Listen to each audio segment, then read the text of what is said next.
Inilunsad ang Ramadan Fair sa Davao City bilang paghahanda sa obserbasyon ng Ramadan. Nagbabalik si Trisha Aragon ng PTV Cotabato.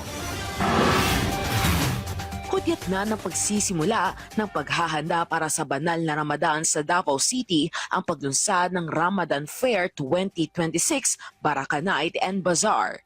Layunin ng aktibidad na isulong ang halal trade, pagkakaisa at pagpapalaganap ng baraka o biyaya sa komunidad kasabay ng paggunita ng banal na buwan ng Ramadan sa mga Muslim. So basically today we celebrate the opening of the Ramadan Fair here in Davao City. Alhamdulillah, maraming tao na nagsusupport from different sectors. Alhamdulillah, from politicians, from religious sectors, religious institutions, from education institution, at ang mga non-Muslims as well. Alhamdulillah. Nagsimula na rin ang registration para sa mga gustong maging vendors. Kabilang sa mga kategoryang maaaring salihan ay ang halal food and beverages, desserts at iftar items, Muslim clothing and accessories, Islamic products and services, mga maliliit at lokal na negosyo.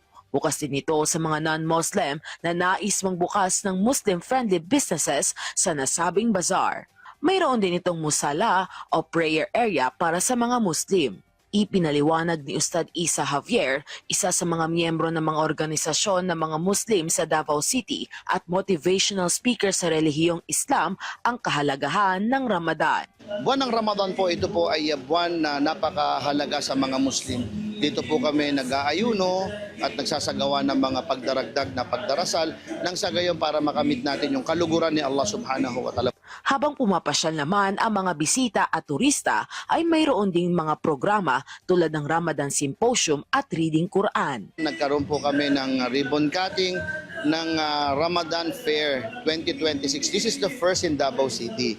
So magkakaroon po tayo ng night market, street foods and everything at suportahan po ito ng ating mga community. So nagtapos ang seremonya sa ribbon cutting at pagsasalo-salo ng mga dumalo para sa pagbubukas ng Ramadan Fair 2026 Baraka Night and Bazaar sa Davao City.